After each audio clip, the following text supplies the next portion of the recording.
Autour aujourd'hui des podcasts FC Info. Donc ça faisait un moment que j'en avais plus fait et on va parler d'actualité avec le gros mercato qui est en train de nous faire le PSG. On va y aller joueur par joueur et on va commencer par Hakimi.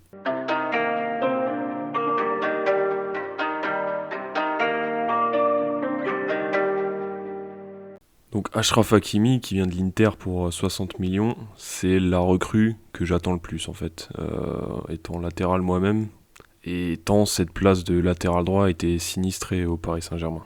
Ce qu'on sait de lui, c'est qu'il est rapide, costaud et qu'en plus, il sait marquer des buts. Donc l'année dernière, il en a claqué 7 à l'Inter et même 13 il y a 2 ans à Dortmund. Ces chiffres, c'est déjà plus que l'ensemble des latéraux du PSG la saison dernière. Donc c'est un très bon latéral qu'il fallait absolument au PSG. Et c'est sûrement le meilleur latéral droit qu'on a vu au PSG depuis Van der Wiel. Je parle même pas d'Aurier parce que avec ce qu'il a fait, je le compte pas. Mais ça va faire du bien à cette équipe. Donc la seule petite réserve que j'émettrais à son sujet, c'est le fait que ça fait 2 ans qu'il joue quand même beaucoup dans une défense à 3 et lui, il est dans un rôle de piston, très offensif. Après, pour le match amical contre Le Mans, le PSG a joué en 4-4-2 à plat. On verra si Pochettino suit la mode des défenses à 3, comme on a pu le voir lors de 7 euros ou pour certaines équipes la saison dernière. Tout ça, de toute façon, ça se travaille. On pourra faire toute la préparation avec le PSG et ça, c'est bien. Et cette défense à 3, on peut l'imaginer au PSG puisqu'il y a un autre monstre qui arrive au Paris Saint-Germain, c'est Sergio Ramos.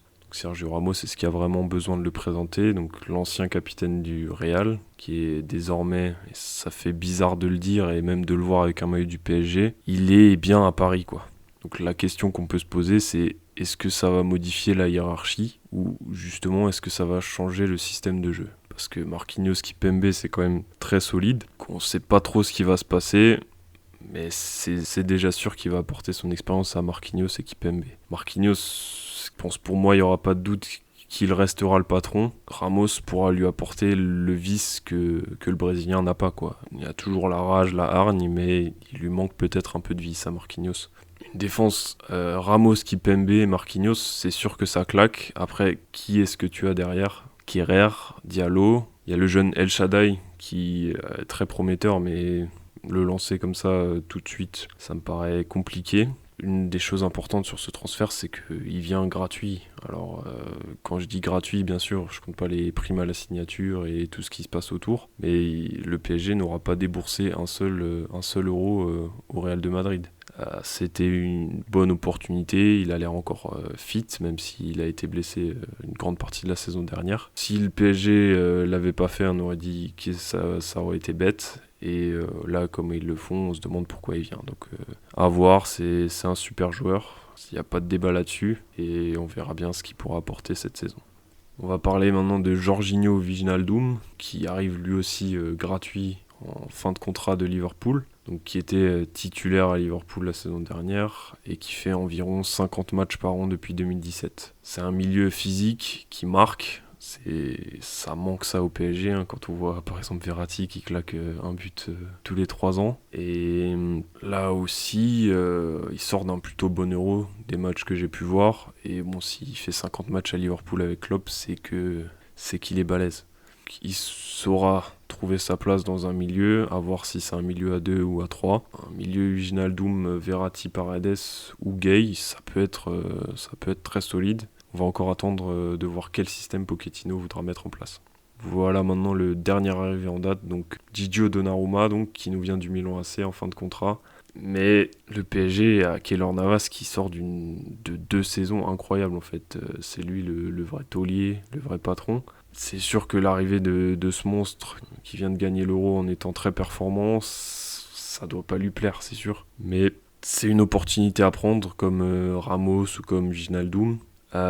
Surtout sur un poste de gardien qui a été aussi plutôt sinistré sur les dernières années au PSG. C'est quand même mieux d'avoir une doublette Navas-Donnarumma que Trapp-Areola. Après, à voir comment ça se goupille entre les deux. Je pense que de toute façon, les deux seront professionnels au moins 1 an. Mais encore une fois, il fallait le faire parce que le gars, il a 22 ans, c'est un super gardien, ça fait 5 ans qu'il est en pro, même 6 ans. C'est gratuit, tu dis t'es obligé de le prendre. Après, tu dis ça va créer des tensions dans le vestiaire, mais tu le prends pas, c'est qui le prend? C'est Chelsea, la Juve.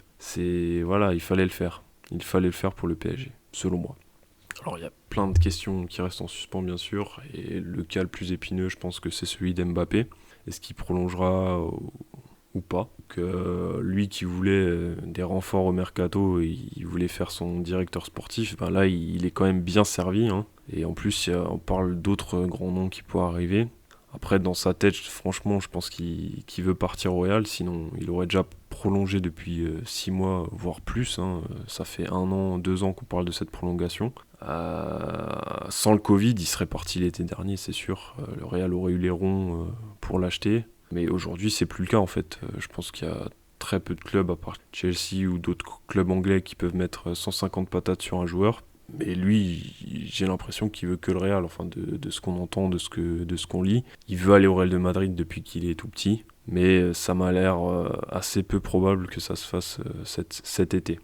Voilà, la balle est dans son camp de toute façon, hein. J'espère qu'il prolongera quand même au PSG parce que ça ferait toujours du bien au championnat de France. Après, s'il prolonge pas, bah, on verra s'il est mis tricard, s'il va en réserve.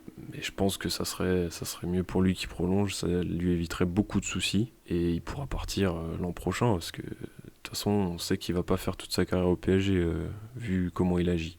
Il y a également dans les tuyaux une arrivée de Pogba.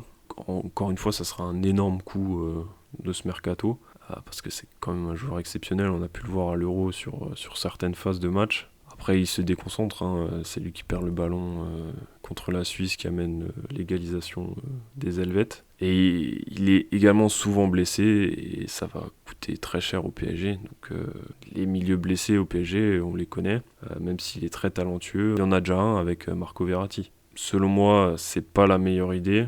Après, s'il signe, forcément, ça pourra être intéressant sur certains matchs, c'est clair. Et s'il est épargné par les blessures, d'autant plus. Pogba, à voir si ça se fait ou pas, mais c'est dans les tuyaux. Qu'est-ce qui manquerait encore sinon, si Pogba vient, c'est un arrière-gauche, hein, je pense, parce que en début de mercato, on parlait de Théo Hernandez, qui serait franchement un profil très intéressant à gauche pour le PSG. Après, on a Bernat qui est toujours là et qui a rendu plus que des services au PSG, même s'il a été blessé toute la saison dernière. Et il y a aussi Kurzawa, hein, même si on sait qu'il n'aura pas de coup à jouer, hein, parce que franchement, quand il joue, il est assez pitoyable, hein. Je suis désolé pour lui, mais il n'a pas le niveau PSG, je ne sais même pas s'il a déjà eu un moment. On parle de lui à Galatasaray, et je pense que ça serait bien pour lui de partir s'il veut jouer un petit peu. Ce mercato, il n'est pas fini, donc le PSG a déjà été super actif, hein, depuis le début, avec des arrivées plus qu'intéressantes et à moindre coût, on va dire. Et à part Hakimi qui a coûté 60 millions, les autres ont tous été gratuits entre guillemets.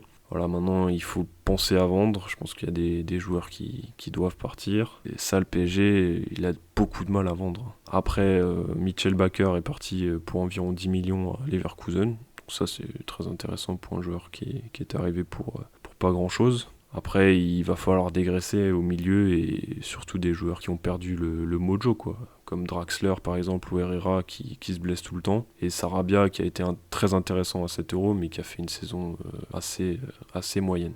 Voilà, donc j'attends vos retours sur ce mercato parisien. Merci à vous d'avoir écouté ce podcast. Vous pouvez suivre le FC Info sur Twitter et Facebook. Et vous pouvez bien sûr vous abonner à cette chaîne YouTube. Donc j'essaierai d'être à nouveau un peu plus actif cet été, vu que j'avais d'autres projets depuis la dernière vidéo sur Mourinho. Voilà, à bientôt, suivez-nous, merci.